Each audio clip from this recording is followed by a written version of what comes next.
अस्सलाम वालेकुम, कैसे हो आप सब?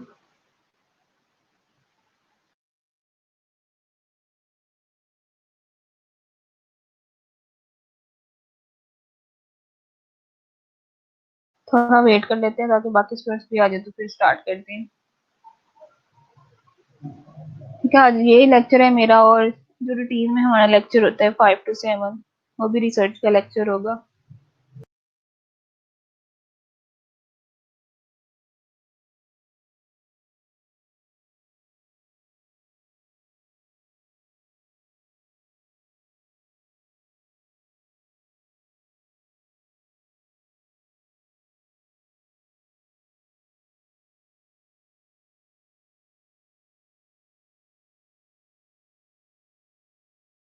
हम क्या डिस्कस कर रहे थे, अगर याद हो किसी को?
अच्छा, अभी हमारा एथिक कोड ऑफ एथिक्स पे भी कुछ रहती हैं स्लाइड्स पढ़ने वाली, ठीक है। और हम डिस्कस कर रहे थे रिसर्च वर्क पे, जिसमें हम देख रहे थे कि रिसर्च प्रपोजल में हमारा फॉर्मेट कैसा होता है। और हम एपीए स्टाइल देख रहे थे, क्या बनता है एपीए से।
एपीए से क्या बनता है?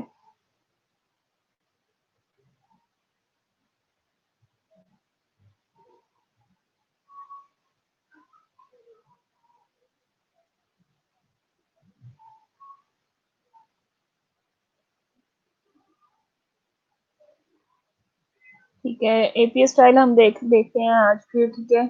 और हम रेफरेंसेस देख रहे थे और साइटेशंस देख रहे थे, तो क्या डिफरेंस है रेफरेंस रेफरेंस में और साइटेशन में?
ठीक है, एक हमारे पास सॉफ्टवेयर होते हैं एंड नोट।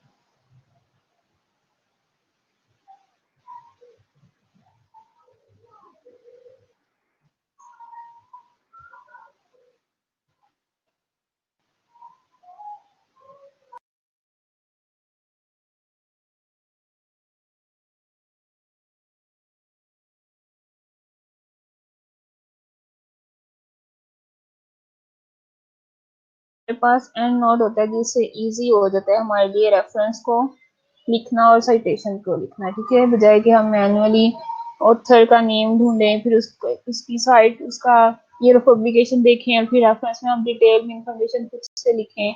हमारे पास एक सॉफ्टवेयर होता है एंड नोट, ठीक है, इसने हमारा काम बहुत आसान कर दिए। हम सिंपल रेफरेंस पे क्लिक करते हैं, एंड नोट खोल के, तो सारा का सारा रेफरेंस बना हमारे पास आ जाता है।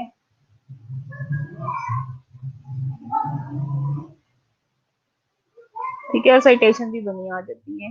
अभी मैं स्क्रीन शेयर करती हूँ, ठीक है, तो मैं बताती हूँ कि एंड नोट हम कैसे यूज करते हैं और कैसे हमारा इजी काम हो जाता है एंड नोट से। उससे पहले हम ना एपीएस फाइल को देख लेते हैं, ठीक है, तो मैं आप लोगों के साथ फाइल शेयर करती हूँ।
अच्छा, लास्ट टाइम हम ये देख रहे थे, ठीक है, प्रपोजल हम कैसे लिखते हैं। फ्रंट पेज देखा था हमने, तो हमने टेबल ऑफ कंटेंट देखा था।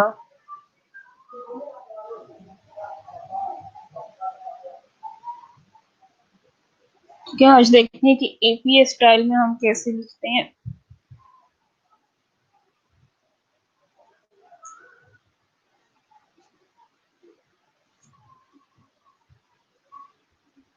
ठीक है, ये बताया गया कि एपीएस स्टाइल में हमारा जो फॉन्ट साइज होता है वो टाइम रोमन होता है। यहाँ पे आप जाओ, ये ठीक है, तो यहाँ पे ये होम पे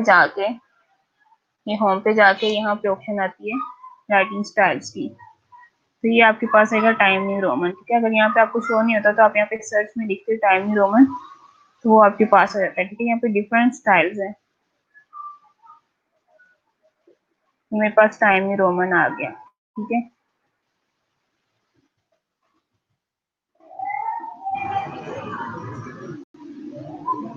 जैसे फॉर एग्जाम्पल अभी मेरे पास तो ये स्टाइल था।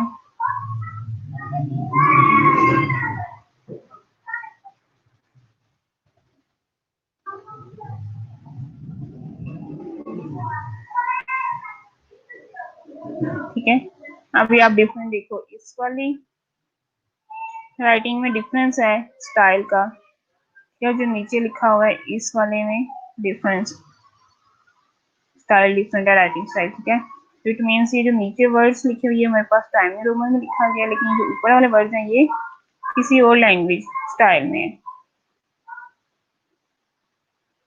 ठीक है, ये एरियल स्टाइल में है, तो इसको हम टाइम रोमन में कर देंगे। फॉन्ट साइज, ये आपको 12 चाहिए तो आपने 12 कर दिया। ठीक है, यहाँ से आप जस्टिफाई कर सकते हैं, लाइंस आप इक्वल कर सकते हैं, जैसे ये नीचे लिखा हुआ टेबल, ये ठीक है, यहाँ पे आप देखो लास्ट यहाँ पे केमिकल मेजर ये क्या है, लाइंस ऊपर नीचे है, ठीक है, इक्वल नहीं है। तो इन सबको सिलेक्ट करके हम क्या करते हैं, ये जस्टिफाई का ऑप्शन आता है, इसको जस्टिफाई करते हैं तो एंड पे आप देखो कि आपकी लाइंस इक्वल हो जाती हैं, ठीक है। फिर हमें इसमें चाहिए होती है कि लाइन स्पेसिंग हमारे पास 1.5 आनी चाहिए, ठीक है। अगर ये हम 1 करते हैं तो देखो साथ साथ वो अटैच हो गई है।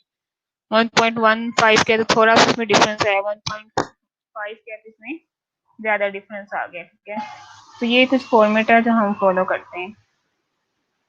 और कोई भी न्यू पैरा स्टार्ट करने से पहले, ठीक है, आपके लैपटॉप में एक वर्ड होता है टैब, वो प्रेस करते हैं तो वो थोड़ा सा आगे की तरफ मूव हो जाता है, ठीक है। जब भी न्यू पैराग्राफ आप स्टार्ट करोगे तो आप बटन टैब प्रेस करोगे, ठीक है, तो वो थोड़ा सा 6 स्पेसिस हुआ वर्ड आगे स्टार्ट हो जाता है। तो जब भी आप नया पैराग्राफ स्टार्ट करोगे तो आप टैब का बटन प्रेस करोगे, ठीक है।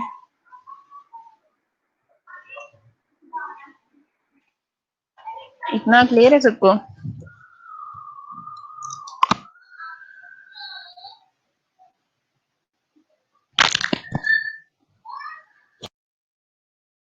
क्लियर हो गया? पे स्टाइल में हम क्या क्या चीजें देखते हैं, साइज देखते हैं उसका, ठीक है।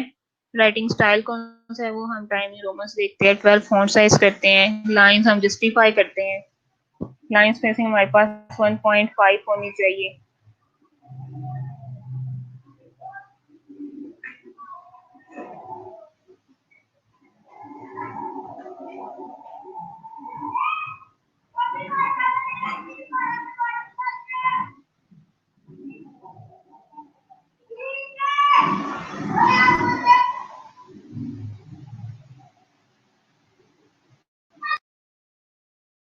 आगे को भी क्लियर हो गया सबको?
चलिए मैं बताती हूँ कि हम साइटेशन कैसे लिखते हैं, ठीक है, गूगल से देख के, और रेफरेंसेस हम कैसे लिखते हैं एंड नोट को यूज करके।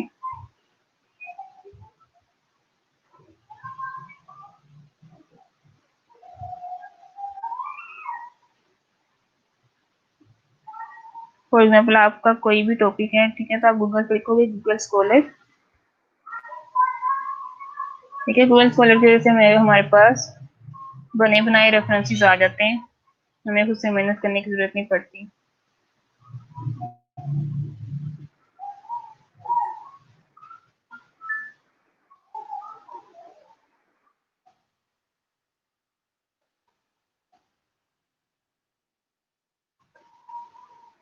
ठीक है, जैसे ये मेरे पास टॉपिक है, तो यहाँ पे आप देखो स्टार के बाद ये जो चीज है, ठीक है, साइट, इसको आप क्लिक करोगे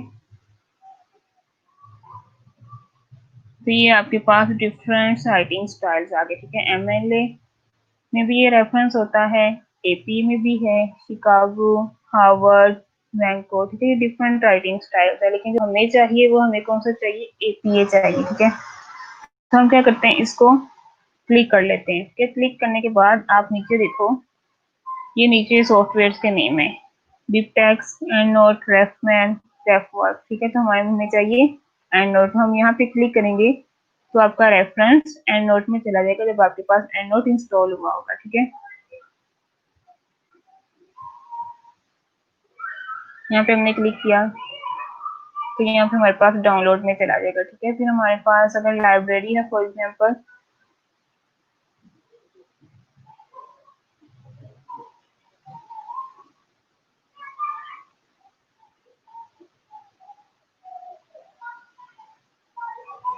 इस तरह ये एंड नोट सॉफ्टवेयर ओपन होते हैं, ठीक है। तो यहाँ पे मेरे पास रेफरेंसेस आ जाएंगे, मेरे पास पहले की बनी हुई लाइब्रेरी थी, इसमें पहले से जो मैंने आर्टिकल्स डाउनलोड किए हुए हैं उनके रेफरेंसेस आए हुए हैं,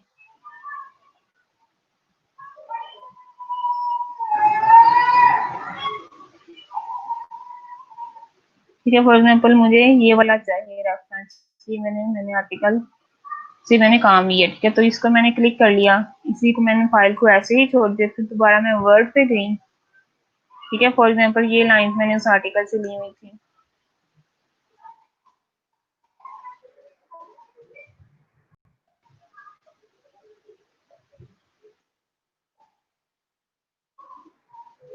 फॉर एग्जाम्पल ये आर्टिकल मैंने उस लाइन से, ये लाइन मैंने उस आर्टिकल से लिया, तो मुझे यहाँ पे साइटेशन देनी है, ठीक है।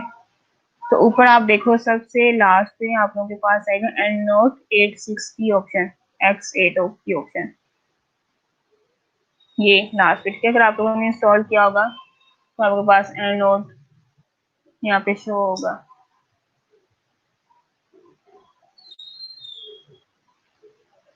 फिर जहाँ पे भी आपने साइट करना, जहाँ पे आपकी लाइन खत्म होती है वहां पे आप सर्कल ला के यहाँ पे एंड नोट पे जाओ, ठीक है। फर्स्ट में आप देखो इंसर्ट साइटेशन, और हमने साइटेशन ही इंसर्ट करनी है यहाँ पे पैराग्राफ के अंदर, ठीक है। हमने इसको क्लिक किया, अब यहाँ पे हमारे पास सेकंड वाला ऑप्शन है इंसर्ट सिलेक्टेड साइटेशन, कि हमने प्रीवियसली इसको सिलेक्ट किया हुआ, ठीक है। यहाँ पे हमने सिलेक्ट को क्लिक किया तो यहाँ पे आप देखो ये हमारे पास ऑथर नेम आ गया,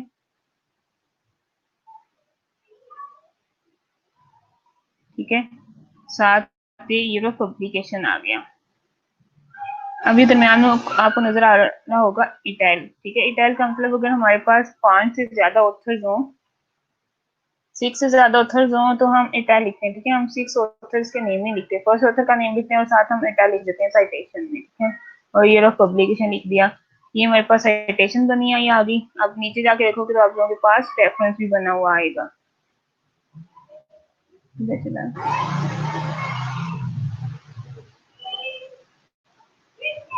ये, ठीक है। ये देखो आपके पास अब पूरे का पूरा ये रेफरेंस बना हुआ आ गया,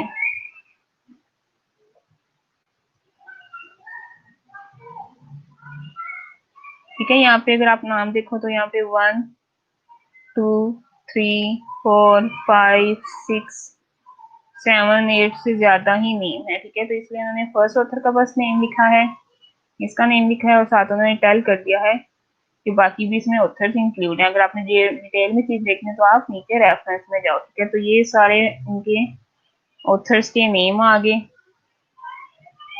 ठीक है। आगे ईयर ऑफ पब्लिकेशन आ गया है, फिर ये किस टॉपिक पे उन्होंने स्टडी की है ये चीज आ गई,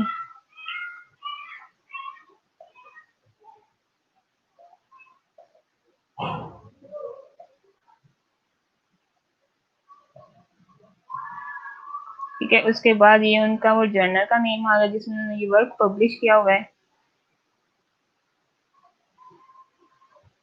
ठीक है। ये आगे उन्हीं का कोई वॉल्यूम नंबर होता है, इशू नंबर होता है, जर्नल से रिलेटेड और कितने पेजेस का वो आर्टिकल था ये मेंशन होता है, ठीक है। तो यहाँ पे आपके पास आ गई डिटेल इंफॉर्मेशन, ऊपर आपके पास आ गई थी साइटेशन,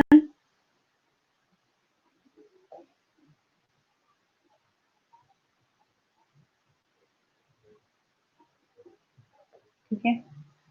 ये आपके पास साइटेशन आ गई, नीचे हमारे पास रेफरेंस आ गया। तो इसी तरह हम आर्टिकल से कोई भी इंफॉर्मेशन लेंगे तो साथ साथ हम साइट करते जाएंगे, नीचे हम उसके रेफरेंसेस लिखते जाएंगे। जी क्लियर हो गया सबको?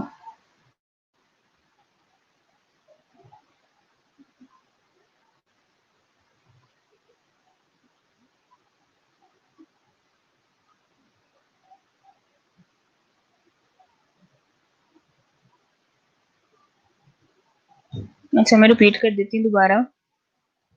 ठीक है, इसके लिए आपको एंड नोट इंस्टॉल करवाना पड़ेगा पहले।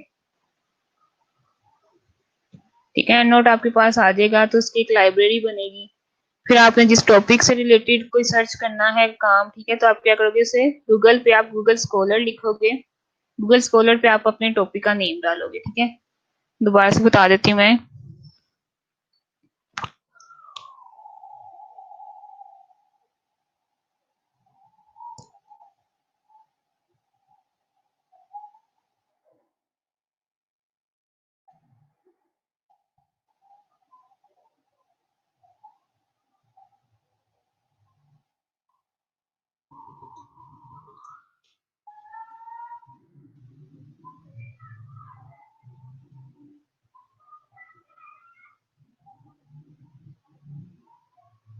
ठीक है, गूगल स्कॉलर पे मैंने ये टॉपिक का नेम डाला है।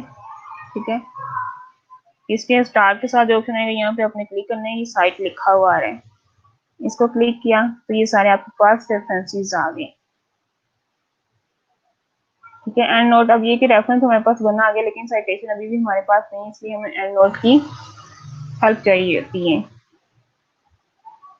इसको हमने क्लिक किया, क्लिक करने के बाद नीचे एंड नोट की ऑप्शन है। ठीक है, यहाँ पे हमने क्लिक किया तो ये आपका रेफरेंस एंड नोट में चला जाएगा। ठीक है, फिर आपके पास इस तरह फाइल ओपन होगी एंड नोट की।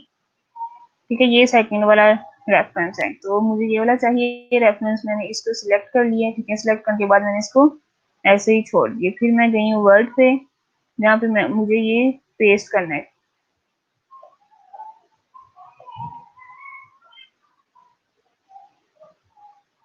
ठीक है, इसी के आर्टिकल को हम खोल के इसी में से कोई लाइंस ले लेते हैं।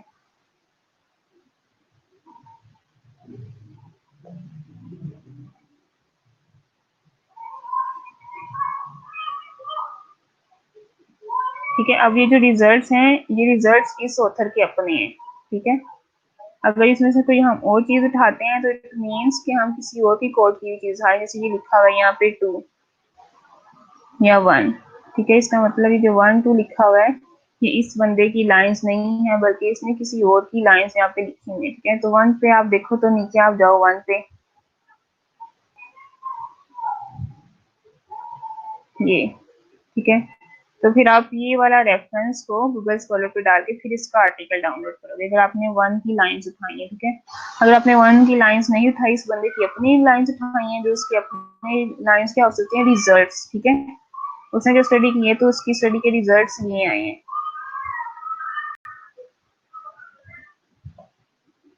तो मुझे ये वाली चाहिए लाइंस, मैंने इसको कॉपी करके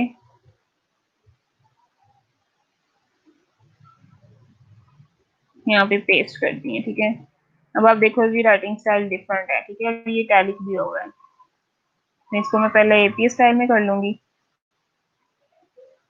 ये टैलिक है। ठीक है, इसको मैंने खत्म कर दिया, सीधी वर्डिंग इसकी हो गई। 12 फॉन्ट साइज मुझे चाहिए, जस्टिफाई मैंने कर लिया। 1.5 मुझे स्पेसिंग चाहिए। फर्स्ट पैराग्राफ है तो मैंने इसको टैप करना है। ठीक है, अब मुझे यहाँ पे साइटेशन चाहिए, तो यहाँ पे एंड नोट आपके वर्ड पे जब आप इंस्टॉल कर लोगे फिर ऑप्शन ये आएगा। ठीक है, वैसे ऑप्शन आपके शो नहीं।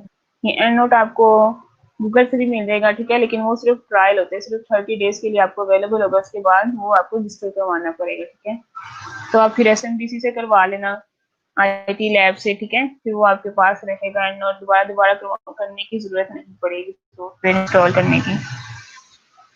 एंड नोट पे क्लिक किया, फिर हम यहाँ पे गए इंसर्ट साइटेशन पे। ठीक है, यहाँ पे स्टाइल्स भी हैं, हम एपी स्टाइल चाहिए तो हम एपी स्टाइल पे क्लिक करेंगे। फिर हम गए इंसर्ट साइटेशन में, इसको करने के बाद हमने सिलेक्ट की हुई थी पीछे साइटेशन। ठीक है, तो हम इस पे क्लिक करेंगे, तो ये हमारे पास साइटेशन आ गई।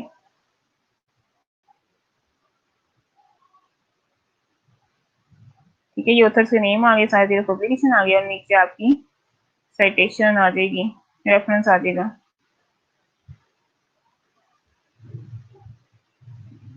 ये आपके पास ये रेफरेंस आ गया।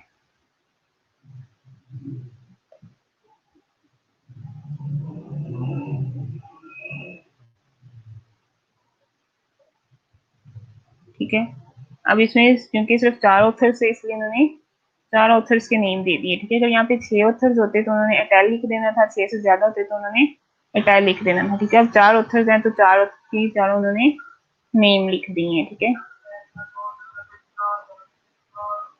और साथ ही उन्होंने पब्लिकेशन लिख दी है, ठीक है। इसी तरह जब भी हम कुछ भी कोड लिखेंगे तो हम साथ साथ उसको साइड करते जाएंगे, नीचे उसके रेफरेंसेस आते जाएंगे। क्लियर हो गया सबको?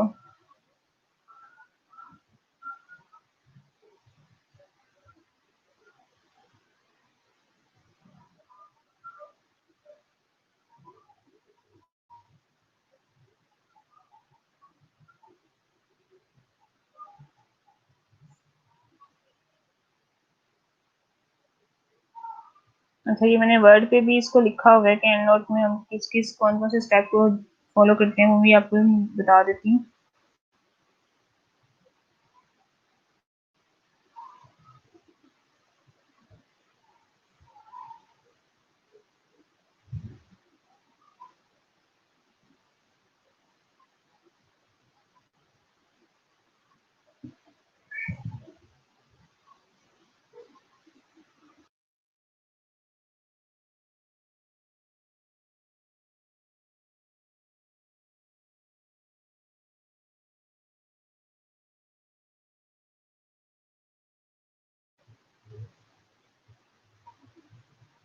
तो ये फाइल मैं आप लोगों के साथ शेयर भी कर दूंगी, ठीक है। यहाँ पे एग्जाम्पल बता देंगे कि आपने साइटेशन और रेफरेंसेस को पुट करने के लिए हमें एंड नोट सॉफ्टवेयर चाहिए। यहाँ पे बता दी एग्जाम्पल के तौर पर, ये आपका रिसर्च टॉपिक है तो आप क्या करोगे, सबसे पहले इसको गूगल स्कॉलर पे डालोगे, ठीक है। फिर ये नीचे आर्टिकल्स का आ जाएगा। सेकेंड स्टेप पे आप क्या करोगे, ये जो बताया गया कि इसको आप क्लिक करोगे, उसके बाद डिफरेंट ये राइटिंग स्टाइल्स आपके पास ओपन हो जाएंगे, ठीक है। फिर आप एंड नोट पे क्लिक करोगे तो आपका जो रेफरेंस है वो एंड नोट में ऑटोमेटिकली चला जाएगा। फिर आप उसकी लाइब्रेरी को ओपन करोगे, ठीक है। तो सेकंड वाला ये हमारे पास आ गया, रेफरेंसेस को हमने सिलेक्ट करके वहीं पे छोड़ दिया। फिर हमने वर्ड की फाइल खोली, वर्ड की फाइल पे हमने एंड नोट X8 को क्लिक करना है, ठीक है। उसके बाद एपीए स्टाइल को हमने क्लिक करना है, सेट करना है। उसके बाद हम क्या करते हैं, इंसर्ट साइटेशन को क्लिक करने के बाद हम साइटेशन को मेंशन कर देंगे और नीचे रेफरेंस बना हुआ आ जाएगा, ठीक है। क्लियर हो गया सबको? ठीक है, ये मैं शेयर कर देती हूँ ताकि किसी को कोई कंफ्यूजन हो तो वो ही देख ले कि इसमें स्टेप बाय स्टेप मैंने चीजें लिख दी हैं। ये मैं भी आप लोगों के साथ शेयर कर देती हूँ।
मैंने शेयर कर दी है फाइल, देखो शेयर हुई है किसी के साथ?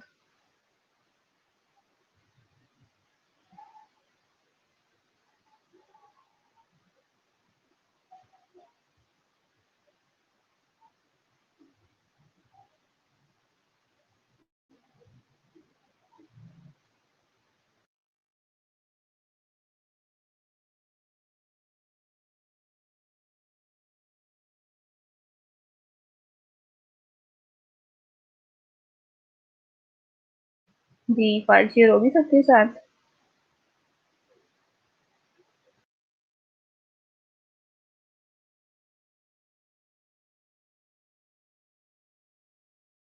इस पे आप लोग दोबारा से देख लेना, स्टेप बाय स्टेप हमने कैसे सॉफ्टवेयर को यूज करके रेफरेंसेस और साइटेशन को पुट करना है।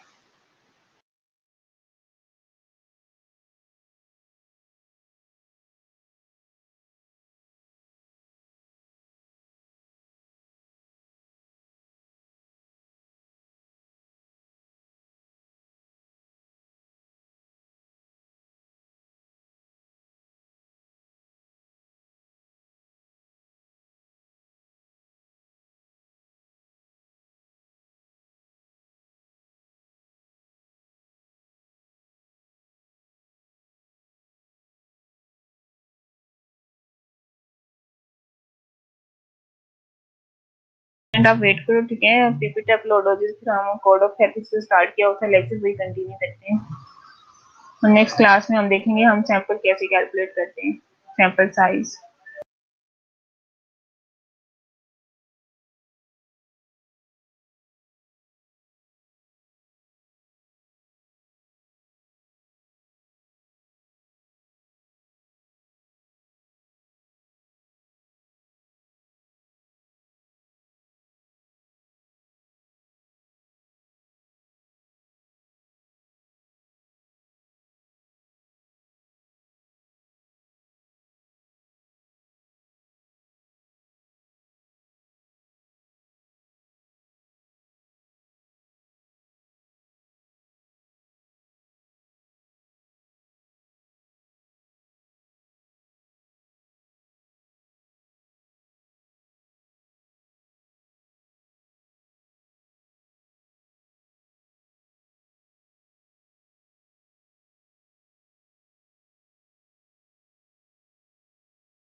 लास्ट में हमने कहाँ तक पढ़ा था इसे?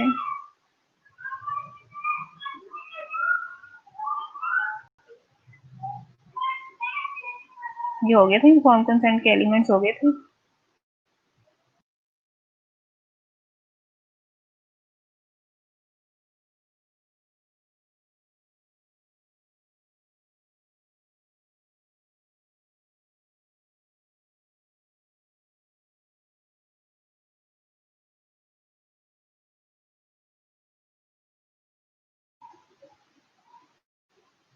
चलो यहीं से थोड़ा सा मैं रिवाइज कर देती हूँ इनफॉर्म कंसेंट से।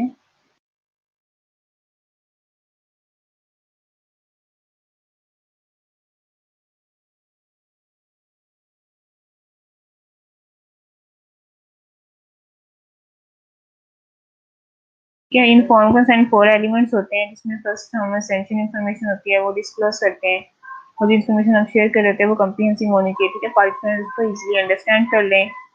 कॉम्पिटेंसीज होनी चाहिए, पार्टनर की वो कंसेंट दे सकते हैं कि नहीं दे सकते, ठीक है। जो वल्नरेबल ग्रुप्स हैं वो लीगली कॉम्पिटेंट नहीं होती कि वो स्टडी में पार्टिसिपेशन दे सकें। For voluntary consent of participant take part in the study, ठीक है। जब सारे एलिमेंट्स कंप्लीट हो जाते हैं तो वॉलंटरी कंसेंट हमारे पास आता है पार्टिसिपेंट्स का। फर्स्ट एलिमेंट में हमने देखा था कि एसेंशियल स्टडी इन्फॉर्मेशन में कौन कौन सी चीजें हमें बतानी चाहिए, ठीक है। फर्स्ट में था कि information that study involves research, only जो हम इन्फॉर्मेशन सिलेक्ट करें सिंपल हम रिसर्च पर्पस के लिए इन्फॉर्मेशन ले रहे हैं। रिस्क डिस्कम्फर्ट बता सकते हैं, benefits, alternative, confidentiality, compensation, treatment offers, contact information for research subject, right, statement that participation is voluntary and option to withdrawal, ठीक है। फर्स्ट में यही बताना है कि हम ये जो रिसर्च के लिए ही काम कर रहे हैं, इसके अलावा हमारा कोई और पर्पस नहीं है जिसके लिए हम इन्फॉर्मेशन सिलेक्ट कर रहे हैं। रिस्क और डिस्कम्फर्ट आपने बताने की स्टडी में क्या क्या हो सकते हैं। प्रीवियसली इस टॉपिक पर स्टडी हो चुकी है, तो लास्ट टाइम क्या रिस्क थे और मे बी इस टाइम और मे बी प्रेजेंट हो, ठीक है। हो सकते हैं कि फिर से वही रिस्क हमारे पास अवेलेबल हो सकते हैं। बेनिफिट्स बता सकते हैं, क्या क्या बेनिफिट्स हो सकते हैं। अल्टरनेटिव प्रोसीजर बताने के लिए कोई प्रॉब्लम आ रही है तो हमारे पास है, तो अल्टरनेटिव ट्रीटमेंट भी अवेलेबल है। और आपने क्लियर करना है कि अल्टरनेटिव ट्रीटमेंट ये नहीं कि कोई हमारे पास नया ट्रीटमेंट है, बल्कि सिंपल हम सपोर्टिव केयर देंगे, वो हमारे पास ऐसा अल्टरनेटिव ट्रीटमेंट होगा। कॉन्फिडेंशियलिटी, हम जो भी इंफॉर्मेशन लेंगे वो हम उसे कॉन्फिडेंशियल रखेंगे। कंपनसेशन, अगर कोई फिजिकली इंजरी हो जाती है, ठीक है, कोई भी इश्यू हो जाता है, तो हम उन्हें कंपनसेट कर सकते हैं या कोई ट्रीटमेंट दे सकते हैं। कंपनसेट हम in the form of payment, incentive या कोई भी हम अल्टरनेटिव ट्रीटमेंट दे सकते हैं। सब्जेक्ट राइट्स, सब्जेक्ट का ये राइट है कि उसके पास जो रिसर्चर, उसका कॉन्टैक्ट नंबर, उसका नेम होना चाहिए, ठीक है। अगर कोई भी प्रॉब्लम होती है तो वो इजीली अपने रिसर्चर से कॉन्टैक्ट कर सके, ये इसका राइट है। पार्टिसिपेशन उसकी वॉलंटरी होगी, वो किसी भी टाइम पे ऑप्शन टू विड्रॉल कर सकता है, ठीक है। जब भी वो चाहे वो रिफ्यूज कर सकता है। पार्टिसिपेशन से हम उसको कोई भी पेनल्टी नहीं देंगे, ठीक है। विदाउट पेनल्टी वो हमारी स्टडी से जा सकता है। सेकंड था कम्प्रीहेंशन, ठीक है। जो हम इंफॉर्मेशन बता रहे हैं वो कम्प्रीहेंसिव होना चाहिए कि जो पार्टिसिपेंट है वो उसको इजीली अंडरस्टैंड कर ले, और इसके लिए रिसर्चर को थोड़ा टाइम रिक्वायर्ड होगा उसको बताने के लिए, समझाने के लिए, ठीक है। अगर कोई पार्टिसिपेंट को उस टॉपिक से रिलेटेड हाउ नाउ है, कुछ इन्फॉर्मेशन है, तो रिसर्चर का कम टाइम रिक्वायर होगा। लेकिन अगर वो टोटली न्यू चीज है उस पार्टिसिपेंट के लिए, तो उसके लिए थोड़ा टाइम ज्यादा चाहिए होगा, ठीक है। तो डिपेंड करता है कि टाइम कितना रिक्वायर होता है। थर्ड एलिमेंट था कॉम्पिटेंस टू गिव कंसेंट, ठीक है। वो लोग जो कॉम्पिटेंट है उनसे हम कंसेंट ले सकते हैं, जो लीगली कॉम्पिटेंट नहीं है वो हमारे स्टडी में पार्टिसिपेट नहीं कर सकते। इसमें बताया गया था कि वल्नरेबल ग्रुप जो होते हैं वो लीगली कॉम्पिटेंट नहीं होते। इसमें बताया गया था बूढ़े, बच्चे, ठीक है, मेंटली इश्यूज के साथ जो लोग होते हैं वो सारे वल्नरेबल ग्रुप में वो कंसेंट नहीं दे सकते, वो लीगली कॉम्पिटेंट नहीं है। लास्ट में था फोर्थ वॉलंटरी कंसेंट, जब हमने तीनों एलिमेंट्स कंप्लीट करे लास्ट में हम उनसे वॉलंटरी कंसेंट ले लेंगे। थेरापेटिक मिसकंसेप्शन ये था कि कुछ रिसर्चर्स ऐसे होते हैं कि वो पार्टिसिपेंट्स को एनरोल कर लेते हैं अपनी स्टडी के लिए, लेकिन वो उनको गाइड नहीं करते कि वो उन्हें एज अ रिसर्च पर्पस के लिए वो यूज करें, ठीक है। पार्टिसिपेंट को ये लगता है कि जैसे रूटीन में हमें मेडिकल केयर मिली है तो वैसे ही अभी भी केयर दी जा रही है। फिर हमने देखा था डिफरेंट कोड ऑफ एथिक्स है जो डिफरेंट डिसिप्लिन यूज करते हैं, ठीक है। नर्सिस, जो नर्सिंग रिसर्च में हम ए एन ए को यूज करते हैं, ठीक है। उन्होंने जो कोड ऑफ एथिक्स बताएंगे हम उनको फॉलो करते हैं। फिर हमारे पास है external reviews and protection of human rights, ठीक है। इसमें क्या है, आईआरबी, ठीक है। आपने मोस्ट सुना होगा वर्ड आईआरबी। आईआरबी को हम आईईसी भी कहते हैं, ईआरबी भी कहते हैं, एंड आरईबी भी कहते हैं। ये क्या होती है, कमेटी होती है, ठीक है। जो आपके जो रिसर्च प्रपोजल होता है वो उनको देखती है कि उसमें उन्होंने किस किस चीज को फॉलो किया, किसी एथिक्स को उन्होंने ब्रीच तो नहीं किया, ठीक है। अब ये इंस्टीट्यूशन ये जो होते हैं रिव्यू बोर्ड होते हैं, ये एक तो आपके अपने इंस्टीट्यूट में होंगे, ठीक है। यहाँ से आपने इनिशियली अपनी परमिशन लेनी होती है कि आपको वो लेटर बना के दें जो आपने नेक्स्ट किसी भी सेटिंग में जाके परमिशन लेनी है, ठीक है। तो आईआरबी एक आपके अपने इंस्टीट्यूट की होगी, वो आपको अलाउ करती है। सेकंड, आपने जिस सेटिंग में जाके रिसर्च वर्क करना है, जैसे हॉस्पिटल्स में करना है, तो हॉस्पिटल्स में भी आईआरबी कमेटी बनी होती है, ठीक है। फिर आप अपना प्रपोजल उन्हें देते हो कि आप ये देख लें कि हमने आपकी हॉस्पिटल में ये रिसर्च करनी है, ठीक है। तो वो फिर वो सारा उसको रिव्यू करते हैं और वो भी सारी चीजें देखते हैं कि क्या क्या करना है, इससे कोई बेनिफिट्स क्या है, अगर कोई रिस्क है या कोई भी इशू है तो वो कम होने चाहिए, ठीक है, मिनिमम होने चाहिए, मैक्सिमम बेनिफिट्स हैं वो ये सारी चीजें देखिए फिर आपको अलाउ करते हैं कि आप उस हॉस्पिटल में स्टडी कर सकते हो, ठीक है। तो इस तरह हम इंस्टीट्यूशन बोर्ड्स, दो किस्म के बोर्ड से हम गो थ्रू होके देन हमें फाइनल परमिशन मिलती है कि हम अपनी रिसर्च कर सके हॉस्पिटल में, ठीक है। जो बोर्ड्स के मेंबर्स होते हैं वो हमारा रिसर्च वर्क एक्सेप्ट भी कर सकते हैं, ठीक है, और रिजेक्ट भी कर सकते हैं, उनके पास राइट है। अगर रिजेक्ट कर दिया तो हम फर्दर स्टडी नहीं कर सकेंगे, अगर अप्रूव कर दिया तो हम उस पर स्टडी कर सकते हैं, ठीक है। वो रिव्यू करते हैं आपके रिसर्च वर्क को, देखते हैं कि आपने इन्फॉर्म कंसेंट यूज किया होगा, उसके अंदर वो जितनी इन्फॉर्मेशन होनी चाहिए वो आपने मेंशन की हुई है। Do the benefits outerwear the risk, आपके बेनिफिट्स ज्यादा होने चाहिए रिस्क से, ठीक है, कि आपके बेनिफिट्स ज्यादा है रिस्क से, वो ये चीज देखते हैं। और क्या क्या चीजें आपकी इनफॉर्म कंसेंट होने चाहिए, एडिक्वेट है आपका कंसेंट बना हुआ फॉर्म के नहीं, ठीक है। ये सारे वो चीजें आईआरबी कमेटीज के मेंबर देखते हैं। इसमें वो 3 तरह के लेवल्स होते हैं रिव्यू के, जिसमें नंबर 1 पे है एग्जाम फ्रॉम रिव्यू, ऐसा रिसर्च वर्क जिन्हें एज सच रिव्यूज की जरूरत नहीं होती। ठीक है, नंबर 2 पे हमारे पास आ जाता है एक्सपीडिटेड रिव्यू, जो थोड़ा से ज्यादा रिव्यू की जरूरत होती है, जो हमारे एक्सपीरियंस जो लोग होते हैं वो रिव्यू करते हैं रिसर्च वर्क को। ठीक है, थर्ड पे हमारे पास आ गया कंप्लीट रिव्यू, जिसे डिटेल में रिव्यू करने की जरूरत होती है। तो 3 तरह के लेवल्स ऑफ रिव्यूज होते हैं IRB में। ठीक है, फर्स्ट जो है exam from review, it means कि जो हमारी स्टडी है उसमें कोई भी रिस्क प्रेजेंट नहीं है, तो ऐसी स्टडीज के लिए एज सच रिव्यू की जरूरत नहीं होती। ठीक है, यहाँ पे एग्जाम्पल बता दी गई है, जैसे D identify data from patient chart और एनालाइज। ठीक है, अगर आपके पास पेशेंट चार्ट अवेलेबल है, आपने सिंपल इनमें से कोई इन्फॉर्मेशन को एनालिसिस करना है, तो आप क्या करते हो, डी आइडेंटिफाई उनका जो नेम या एज या ट्रीटमेंट जो भी आप उनको शो ऑफ नहीं करते। ठीक है, डी आइडेंटिफाई कर देते हो, प्राइवेसी मेंटेन रखते हो। ठीक है, तो इस तरह की जो स्टडीज हैं जिसमें कोई भी रिस्क नहीं होता, तो इनके लिए ऐसे रिव्यू की जरूरत नहीं होती। ठीक है, ये एग्जाम फ्रॉम रिव्यूज होते हैं।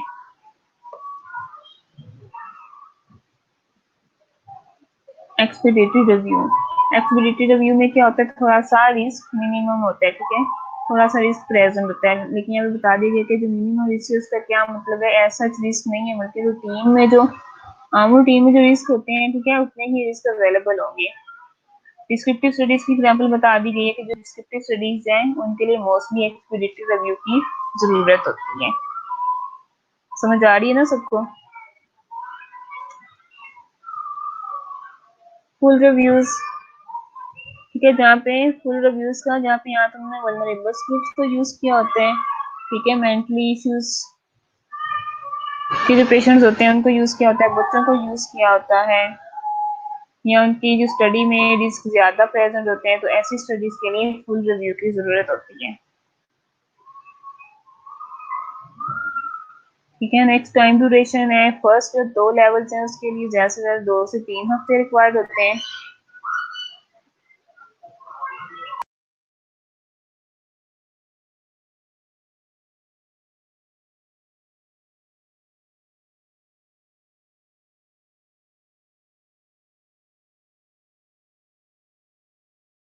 ठीक है, जो फुल रिव्यू है उसके लिए मंथ्स रिक्वायर्ड होते हैं, 1 माह लग सकता है, 2 माह लग सकते हैं, तब तक के लिए हम वेट करते हैं। ठीक है, तब तक जब तक हमें अप्रूवल नहीं मिलता IRB से, हम तब तक वेट करते हैं, हम अपना रिसर्च वर्क स्टार्ट नहीं करते। अच्छा, कुछ रिसर्च मिसकंडक्ट होती हैं जिसमें होता है प्लेजरिज्म। प्लेजरिज्म क्या होता है? तब तक आप अटेंडेंस भी लगा दो। ठीक है, और प्लेजरिज्म क्या होता है ये भी बताओ।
से हम कैसे बच सकते हैं, कैसे मिनिमम कर सकते हैं हम प्लेजरिज्म को खत्म कैसे कर सकते हैं या कम कैसे कर सकते हैं?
अटेंडेंस सिर्फ 16 लोगों ने लगाई है, इट मीन 16 प्रेजेंट है, सो यहाँ पे 30 हो रहे हैं, तो कोई रह गए तो वो अपनी अटेंडेंस लगा लो।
ठीक है, प्लेजरिज्म यही होता है, कॉपी पेस्ट हम करते हैं कि हम किसी का कोड नहीं करते नेम, और हम उनसे कुछ भी लिख के हमसे बोलते हैं कि ये जो भी हम प्रेजेंट करें ये हमारा अपना लिखा होगा, ठीक है, ये अपना जो भी है हम अपना बता रहे हैं। प्लेजरिज्म से हम इसलिए बच सकते हैं, ऐसे बच सकते हैं कि या तो हम इसलिए हम साइटेशन डालते हैं, ठीक है, साइटेशन रेफरेंसेस डालते हैं, जो हमने लाइन ली है ये हमने किसी आर्टिकल से लिए हैं, किसी और रिसर्चर की ली है, ठीक है, एक ये तरीका हो गया। सेकंड हम क्या करते हैं, इसको पैराफ्रेज कर लेते हैं, ठीक है, पैराफ्रेज करने के बाद भी हम उसको साइड करते हैं कि हमने इसको पैराफ्रेज तो किया लेकिन स्टिल ये लाइंस जो हैं ये हमने किसी आर्टिकल से ली हुई है, किसी दूसरे रिसर्चर की ली हुई है, ठीक है, एक्नॉलेज करते हैं, देन हम प्लेजरिज्म से बच सकते हैं। अच्छा, 19% जो रिकमेंडेड है प्लेजरिज्म होना चाहिए, ठीक है, कम से कम जो होना चाहिए वो 19% है, जो 80 कहते हैं। अगर आप कोई रिसर्च वर्क करते हो और आपको प्लेजरिज्म 19% आता है तो मीन्स कि ये जो काम आपने किया ये आपने प्लेजराइज नहीं किया, ठीक है, 19% से कम आ जाए तो ज्यादा अच्छी बात है, ठीक है, 19% तक भी आता है तो इट मीन्स कि ये आपने काम जो किया हुआ है इसे आपने प्लेजराइज नहीं किया हुआ। अगर 19% से ज्यादा आ जाए इट मीन्स कि ये आपने कॉपी पेस्ट की हुई चीजें, इसमें आपने किसी को भी साइट नहीं किया हुआ,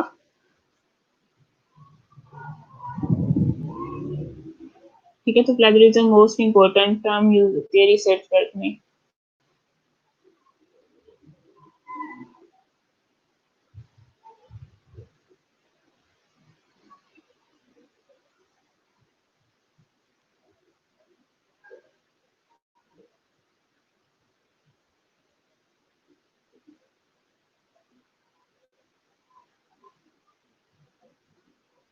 ठीक है, अगर हमने देखनी हो किसी स्टडी को एथिकल पॉइंट ऑफ व्यू से तो कौन कौन से पॉइंट है जो हम देखते हैं तो हमें पता चलता है कि इस स्टडी में एथिकल सारे जो कंसर्न थे वो उसने इसको फॉलो किया हुआ है, ठीक है। तो ये कुछ क्वेश्चन है जो हम पूछ सकते हैं या हम देख सकते हैं, देन हम बता सकते हैं कि ये एथिकली अप्रूवल है ये स्टडी, ठीक है। तो नंबर 1 पे हम देखते हैं कि ये जो स्टडी है ये IRB से अप्रूव थी कि नहीं, ठीक है। इसमें जो सब्जेक्ट्स जो पार्टिसिपेंट हुए थे उनको किसी किस्म का हार्म या डिस्ट्रेस तो नहीं था।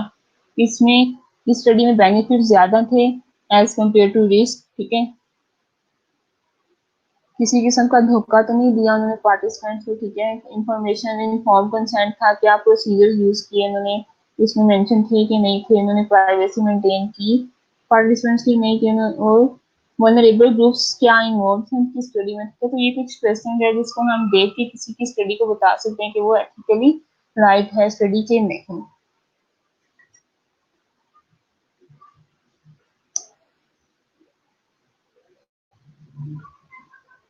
ठीक है, क्लियर क्लियर है ना सबको अभी तक जितना हमने पढ़ा है?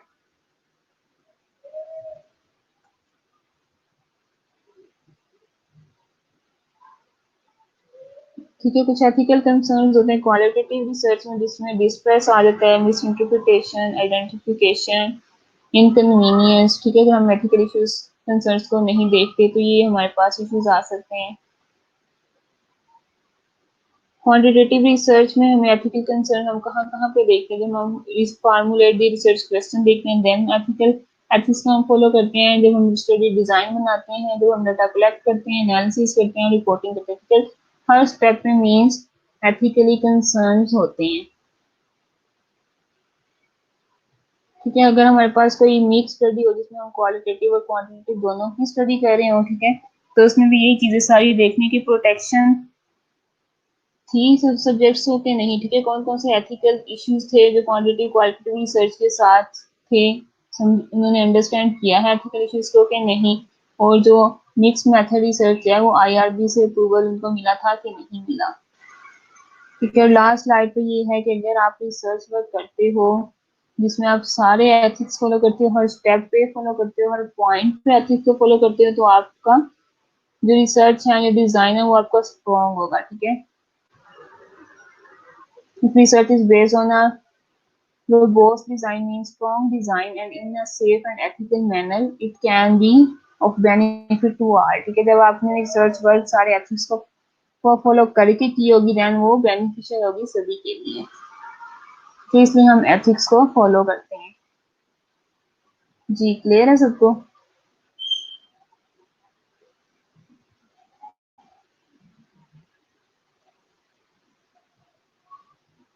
कोई क्वेश्चन है तो आप पूछ लो, ठीक है। नेक्स्ट क्लास आप जरूर लेना, ठीक है। उसमें हम देखेंगे हम सैंपल साइज कैसे कैलकुलेट करते हैं, जब हमारे पास पॉपुलेशन हमें पता होता है कि पॉपुलेशन का साइज कितना है, और जब हमें पॉपुलेशन का नहीं पता होता तब हम सैंपल साइज कैसे कैलकुलेट करते हैं।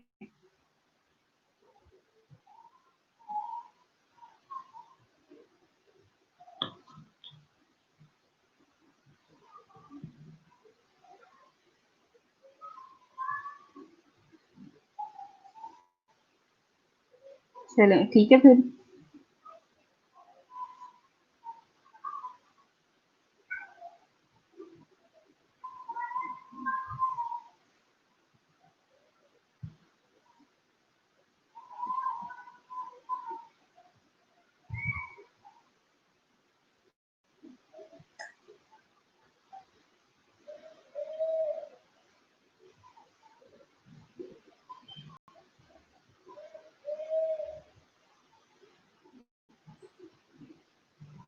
चलो ठीक है फिर, ओके, अल्लाह हाफिज।